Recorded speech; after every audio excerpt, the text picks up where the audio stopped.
Oh my god, I need powder. Hello YouTube, happy new year, happy 2025. This is actually the first video I'm filming this year.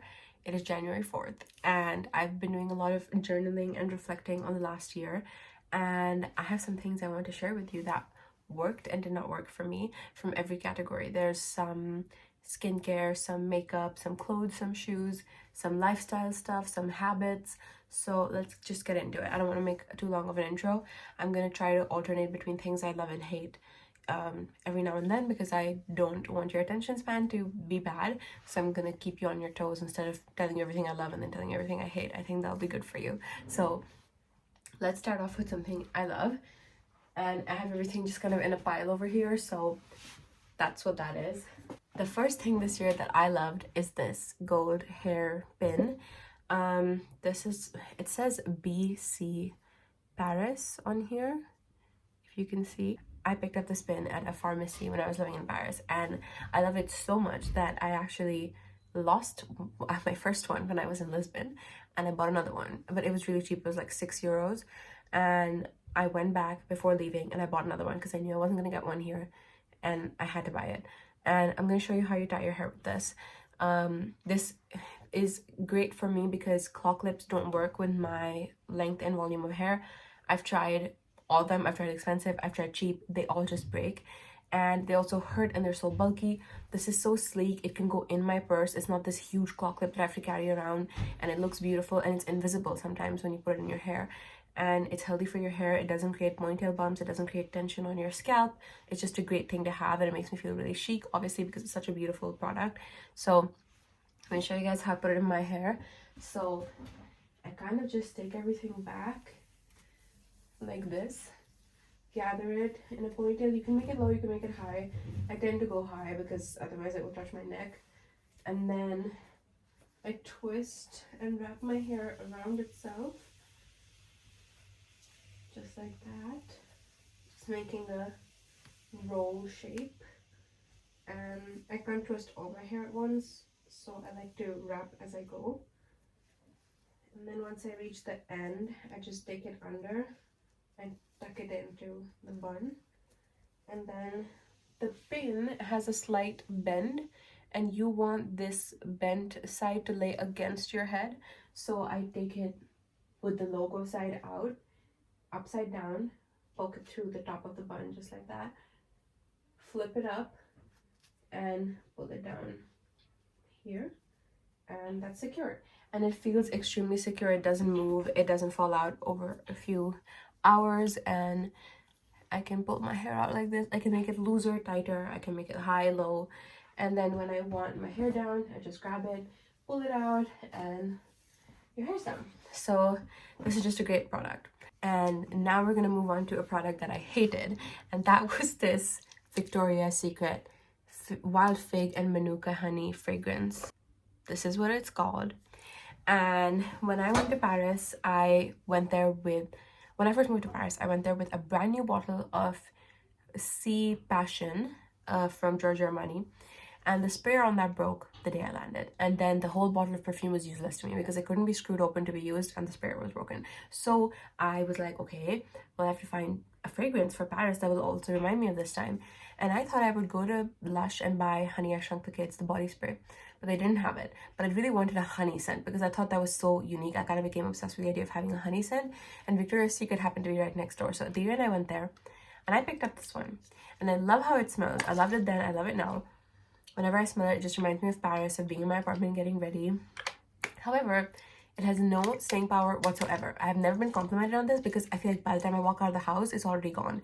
And I recently bought a Zara perfume, and even that, which was so much cheaper, like half the price of this one, this was €25. It wasn't cheap.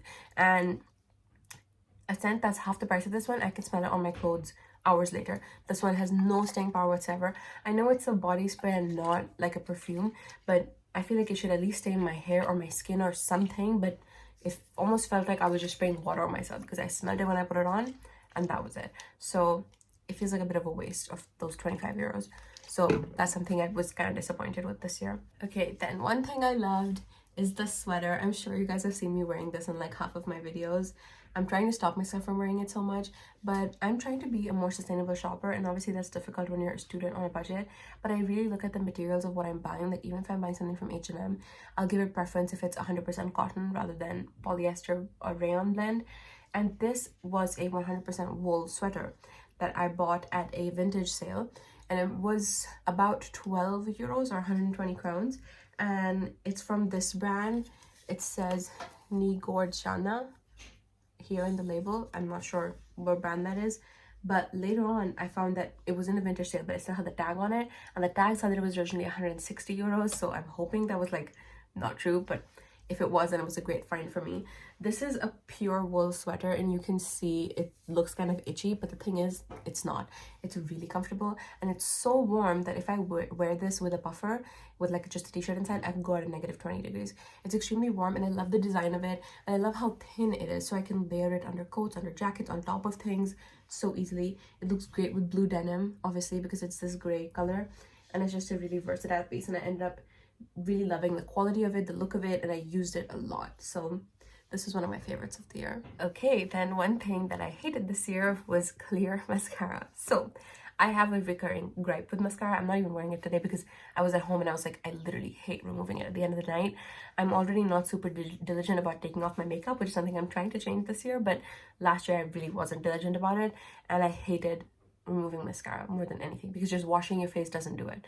So it's, when I saw clear mascara, I was like, what if on like a natural or no makeup day, I could wear this and it's water soluble, so it would come off when I wash my face. And you would think so, but this doesn't do anything. And I felt kind of stupid because I was like, it's gel in a bottle. But you know how hair gel holds its shape? So I was like, maybe this is like hair gel. This doesn't do anything, and I wouldn't recommend putting hair gel in your eyelashes either. I just don't think that there is a mascara yet that fits the description of what I was looking for, so felt a bit silly. I also got super cloudy on the tube, even though I only use it on my freshly washed clean lashes right after washing my face, which is really gross. So this was a flop. The next thing in my favorites is also an item of clothing. I had a good year with clothing because this year I was extremely conscious. I bought from the last 2 years, I think I bought the least clothes I've bought maybe my whole life this last year. I was super selective. I bought everything super thoughtfully and carefully. But these pants,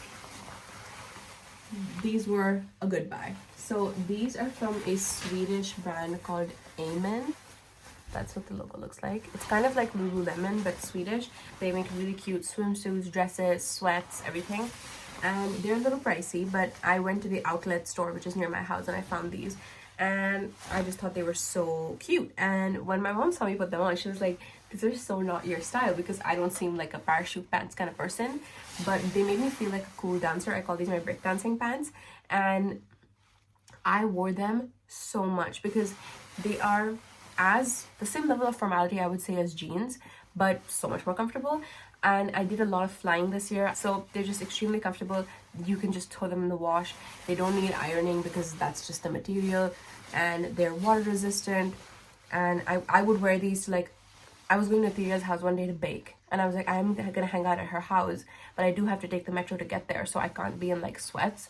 This is the perfect in between, and I ended up really using them like much more than I thought I would. And I also am planning on taking at least a few dance classes this year, and I think these are so good for dance class, so much better than leggings, because I feel like I don't have to like hide my body or worry about lines or anything because these are loose fitted, but they give me as much movement and they're still athletic. So big fan of these pants. I got a lot of use out of them. I think I paid 400 for these, which is maybe half off than the store price. I don't know if they still make these, but I highly recommend considering, because I thought these were not my aesthetic, but I managed to make it work. I usually just wore these with like a baby tee in the summer, in the winter with a hoodie. So okay, now for one thing that I hated. I don't know if this is this year or maybe I'm thinking about 2023. 2023 and 2024 are extremely merged together in my mind, but I'm hoping 2025 does not join that grouping. But this is a Wet n Wild lipstick, and I think it was a Revlon glass shines that were going super viral, and I saw this at like a grocery store because it's Wet n Wild, and I got really excited and I thought I'd buy it. And it's this like mulberry color. It's quite dark, and maybe I can show you. It looks like that, and it's supposed to be like a glossy lipstick, but it's so patchy. Because it's so patchy and glossy, it doesn't stay on. It transfers onto everything. It smudges around my mouth. I don't think it looks almost new, like the manufacturing shape is still there, because and it's smearing all around the tube because it's so messy. I just never used it. I don't think I've ever worn it out, and I don't know if I will. So that's a waste of money. That's like 100 crowns I didn't need to spend. Okay, let's switch it up with a little more of a lifestyle item. But something else I loved this year and used so much was this Kindle. I did not have this before. My aunt visited me in July, and I remember her having a Kindle, but she hadn't used it in a while. And I think this thing is maybe like the first ever Kindle. This is ancient. This is what it looks like, if anyone's able to identify what generation this is. I know it's old because it still uses, you know those old Android chargers? It uses one of those. My aunt was flying into Sweden, and I was like, do you still have your Kindle somewhere? She's like, yeah, it might be lying somewhere. I'll try to bring it for you. She brought it. I have read so much on this thing, and especially when I went on exchange, obviously I couldn't take any of my books with me because I had limited space and limited baggage. So I downloaded like 60 books onto this. I read so much faster on this. I can read on the train. It's just amazing. And I love that this one doesn't have a backlit screen, so I still have to be in good lighting, so I don't have to worry about my eyes getting tired or anything, because it's the same as a book. I have to be in good light. I have to have good posture, because if I switch it on and there's a shadow over anything, there's also a shadow on the screen. So the screen doesn't have any light of its own. So it is like a paper, and it's just great. I used it so much. I love it. For a second there, it kind of stopped working, and I was like, well, it's super old, but I was really grieving and mourning, but it came back to life. So I'm on borrowed time with this one because this one's really old, but I will use it as long as it works. And now onto something that I hate. This one I actually hate. This is the Catrice Melted Sun Bronzer, and one thing I was really excited about moving to France was that you could buy Catrice and Essence in person there, because in Sweden they're still kind of establishing their in-store presence. Catrice, it doesn't exist in-store at all, and I've seen it in Germany, obviously, because it's from there, but I know that they have it in Spain as well, so I was like, maybe France has it too. France doesn't have it, but when I went to Portugal to visit Vidush, I bought this there at a pharmacy, and guys, it looks great. It looks like this smooth, well, obviously it's a bit used, but smooth, nice color, and I just wanted a bronzer that has staying power. Not only does it not stay on, it applies so patchy, and the formula is kind of weird because it's dry and powdery in some places but wet and creamy in the others, and it's not smooth, it's like gritty. So that means that when it goes on your skin, it goes on kind of patchy and blends out kind of weird. So yeah, it's just not usable for me, and I'm really happy that this was as cheap as it was, because if I had spent a lot of money on this, I would be so disappointed. But it's a shame, because even my Milk bronzer like is the same thing. It's a cream bronzer, but it applies in an even layer. When it blends out, it looks even, but this one just doesn't blend out smoothly. It just looks patchy no matter what I do. I haven't tried to use it with a blender yet, so maybe I'll try that, because I don't want to throw it away, because it's almost new, but it just doesn't work for me. I hate this product. But kind of in the same category, something I loved this year, actually, I bought these two things together. I bought this bronzer and this pencil when I was in Lisbon. I went to a pharmacy, they had Essence. This was maybe €1. This is the Essence Long Lasting Eye Pencil in hot chocolate. I'm wearing it right now around my eyes, you can see. I just think it's not as intense as black eyeliner will always be what it is, but this is so easy to use, and it stays, it doesn't smudge, it doesn't run, it's super creamy and super pigmented. You can wear it in your waterline, you can wing it out, and it's just great. I love this pencil. I think a brown pencil is a staple that I just need to have. I love how it looks on me. I love using it, and you can make it like more dramatic and more everyday as well. So whatever you want to go for, this is perfect. And it's also twist up, so I don't have to sharpen it, so I love that too. And now this is something that really saddens me, but I hate nail polish. I'm just gonna say it, all nail polish at large has disappointed me. Now, the Essence one, I don't expect a lot from, because it's super cheap. Tell me why this stayed on better than my expensive Essie gels. And the Essie gels, at first I was really impressed because it stayed on like a week. But I see people being like, it should last 2 weeks, but it doesn't. And I don't think I'm doing any labor with my hands that's more than any other normal person, but these just don't stay. Even Depend, which is like a very popular brand in Sweden, they make these tiny, super cheap ones, but they're quite high quality, I would say. Even those don't stay. Essence doesn't stay. I've tried expensive, I've tried cheap, I've tried in between. there doesn't exist a nail polish in a bottle that stays on. And I feel like we should probably have the technology for that to exist. And I don't want to subject my nails to gel and acrylics and all of that because A, it's expensive, and B, I don't want to damage my nails. I just want to be able to switch up the color every week or so without this happening every time I paint my nails. So I'm just really sick of it. I'm done.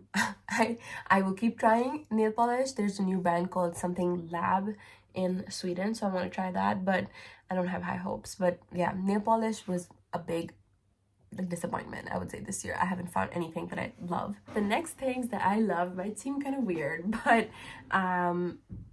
it's sweats. I have here a sweatshirt that I got from the men's section at a thrift store and some pants that I bought for maybe 30 crowns at Lager 157. I'm not sure if I was just late to this trend or if everyone knew about this except me, but sweats are so comfortable and I don't know why I just didn't wear them at home. Like right now I'm wearing a sweatshirt at home. I never wore sweatshirts at home before, and maybe this is a more me thing, but I really started wearing sweats this year because in Paris my apartment was freezing and the heating bill was insanely expensive, so I had to improvise and wear warm stuff at home. And I wore that set, those pants with that sweatshirt, every single day religiously, night and day. I would wash it strategically so that it would be dry for the night because I could not go a night without it. And even now that I've come back, I am an extremely light sleeper. I'm a bad sleeper. I don't sleep well. I have insomnia and I have medicine and stuff, but I've been sleeping in a sweatshirt since I came back, except my house is heated now, so I don't wear a t-shirt inside. I just wear a sweatshirt and just normal pants, not sweatpants. I sleep better with a sweatshirt on because my body feels warm and I feel more comfortable and I sleep longer and deeper. So this is maybe just a me thing, but I just think that sweats are quite underrated. I've discovered them in 2024. Okay, now something else that I hated this year was this. This is the Oh Hey Hero Little Champ Functional Moisturizing Stick. I bought this at H&M Beauty and it was supposed to be just a convenient little moisturizer, and I thought it would be great because I had a lot of little short trips coming up, and yeah, and I also go swimming sometimes, so I thought I could just have this in my swim bag to put on after the pool, just on the go without having to, you know, take out liquid in your hand. And the thing is, it doesn't do anything. Like, maybe I could show you, like, this is my skin, pretty dry, and that's a freckle, but I put it on just nicely like this, and firstly, you can't even tell that anything is on my skin. It doesn't look moisturized, but it just leaves this oily thin layer on top of your skin, which no matter how much you rub into your skin, doesn't absorb. It just keeps coming off on my hand, which after a swim, when you're already overstimulated getting dressed, or in a hotel where you have less space, you have half your product, you're trying to get ready and get out the door quickly, is so annoying because my entire body, everything is sticking to itself, everything is leaving a residue on everything, nothing is absorbing into my skin, it's not moisturizing because it doesn't absorb. Waste of money. Waste. The next things I love are both kind of together, but I'm going to preface this by saying I am an extremely well-versed lip balm user. I've used everything. I've used high-end, I've used Vaseline. I know what works and I know what's good. And Vaseline is just, it will always work. Aquaphor doesn't work. Don't kid yourself. It doesn't work. But I'm someone who even peels my lips. It's kind of covered with lipstick right now, but I sit and peel them off. That's just something that I do. So I am frequently in need of a really good lip balm. And I think I found the best ones. The first one is the Ole Henriksen Pout Preserved Peptide Lip Treatment. This one was TikTok viral, so I had to try it out when it went on sale at the local makeup store near me, and it's beautiful. It's just beautiful. I have the shade Cocoa Creme, and it's this like kind of dark red brownie color. The applicator is the soft plastic, so it just feels so plush and nice, and it just creates this like layer around your lips. It smooths out the lines, but it's so comfortable. It doesn't transfer, it doesn't spread, it stays on, it just protects your lips. And I don't know about the plumping thing, but I don't even expect it to do that. It protects my lips from the cold, protects my lips from the dry, and it makes my lips soft, and it's just so comfortable. It looks amazing. It looks like a gloss, but with actually good properties because of the peptides in it. So I love this product. And the next one that I've kind of rediscovered was this Laneige lip sleeving mask. So My boyfriend has given me this in the winter of 2022, and I used it throughout 2023 off and on when I would remember to use it. But this year, I really locked in and started using it every night. And this one's a little different than this one. If my lips are painfully dry, I would put this one on. But every night, as part of my routine, I'll put this one on. Because this takes a few hours to work. You can't put it on and expect soft lips. That's not how this works. You have to put it on and go to bed. That's why it's a sleeping mask. It works over the course of your sleep. And the next morning, you'll wake up with lips that are plump, no lines, ready for product to be put on them. So this is now my holy grail. And as you can see, my boyfriend has been a good boyfriend and he's replenished my supply. But I started using this like a week ago, and my last one lasted me 2 years. This one is already this much gone, so it's not gonna last me as long, but I'm fine with that because I love using it. I love what it does for my lips, and I just think it's a great product, but you have to be patient with it. It's a different use. It's not a lip balm, it's a lip mask. You have to know that. Okay, so one more thing that I hated, these sneakers. They're a little worn, but these are from Puma. And in the summer, I was going to Germany with my boyfriend's family. And I realized that I don't have a pair of like nice, fresh looking shoes. But I also had no money. So I went to the kids section because I can still wear those. And I bought these in my size from the kids section. They were obviously much cheaper because from the kids section. And when I tell you, these shoes taught me what plantar fasciitis is, because until now I had kind of like my feet hurt if I walk a lot, but I was like, that's something everyone experiences. But the pain that I experienced when I wore these was worse than anything I've ever felt, and it kind of led me down the path of trying out different shoes and trying orthopedics and insoles and stuff, because I was like, this cannot be normal the way these shoes make me feel. And not to mention, they also have this like weird material where like they don't look clean kind of ever. I've washed them so many times. The leather cracks, and kids shoes are not meant for adults. They can't hold my weight, so they obviously wore down a lot faster. But even with that, I think I wore these just for the summer, and this part is completely gone. The inside is, you can see, like tearing up, and my sisters put these stars on them. I didn't put those on, but yeah, they have no sole support, no arch support, nothing. They're just not a good pair of shoes, and I'm really disappointed because even if they were cheap, they were still like 400 crowns, and I didn't need to spend that. So I'm definitely going to be more mindful. And of course, if I'm going to show you a pair of shoes that I hate, I have to show you a pair of shoes that I love. You have to excuse how dirty these are. These are the only shoes I had with me in Paris, so I wore these every day. These are the Asics, I don't know what these are called, gel something, and they're just a great pair. They look good with everything pretty much. This style is very in right now. The color's gorgeous. I love this like creamy color. But the star of the show, I guess technically what I love is not the shoe, but it's the insole. I love the shoes, but the shoes wouldn't be what they are without these. This is a plantar fasciitis insole that I bought. So I went to this shoe store where I bought these shoes, and the guy had me like stand on a scanner, and he looked at my feet, and he saw that because the arch of my foot is high, I have an uneven weight distribution onto my heel, which is why my heels hurt all the time. My heels hurt all the time. So he recommended insoles with high arch support. Now, the ones they were selling at that shoe store were 800 crowns, so I didn't buy those. But I went on Amazon and I just looked up like arch support insole, and I found these. And this is not the most amazing. It hasn't made my heel pain go away, but it has made my life a lot more livable. It's really increased my ability to walk. It's really made my day-to-day more comfortable, and that's why I love these. They're thin enough that they can go in pretty much any shoe. I would wear these with sneakers, and I wore them with ballet flats. They don't go in my boots, which is a bit annoying because my boots were the most painful pair of shoes I have, my like ankle boots, but I can't use these with those. They make them too small for some reason. But they have a cushion in the heel like that, and then they have this raised part. So what that does is it helps my arch put down some weight here so that my heel isn't always carrying the entire weight of my body. So they're just great. You can see that they're well loved because I had them in these sneakers that I wore all semester, and I put them in every pair of shoes that I'm wearing now. I even put them in my knee-high boots, everything. But yeah, good investment. And they were so cheap. They were like 200 crowns. And for the last thing that I'm going to show you guys, I have one more bonus product that I loved this year. This is kind of random, but if you know me and you know this channel, you know that this matters to me. But it is this. Muji notebook. This was a new discovery for me. I had bought the multi-pack of Muji notebooks and I probably still have an unused one because I never use them up. But I took a math class this year that I wasn't expecting to take when I had to buy a notebook for it. I just wanted the cheapest one possible. So I went to Muji. I bought this for like €6 and it's the perfect notebook. And I'm almost sad that I had to drop this class because that meant that I couldn't use this notebook any longer. But it has these, yeah.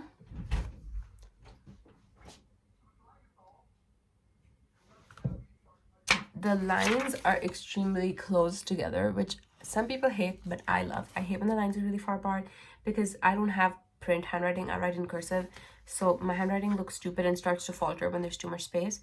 And I use this for math, as you can see. And I also loved it so much that I started using from the back side. I started using it for presentation notes because I just love it so much. I just wanted to write in it. A notebook that makes you want to keep writing in it is a good notebook. And because of the design of the spine and how it's so thin, it lays completely flat, which is amazing because you can write on either page, this one or that one, as comfortably. And it's just great. You could even like fold it like this. Like when I would present, I would just fold it over, and again, it's completely flat to write. It's just a really well designed product. I have a deep love for notebooks. I love collecting them, I love using them, I love thinking about them, I love reviewing them, I love trying them. This was just a good find, and I decorated it with some stickers, of course, but this notebook served me well. So if you're looking for a great thin notebook with close together lines that lies flat and is extremely comfortable to write in with good quality paper, the Muji skinny ones, they're good. But yeah, those are all of my favorite and least favorite things for 2024.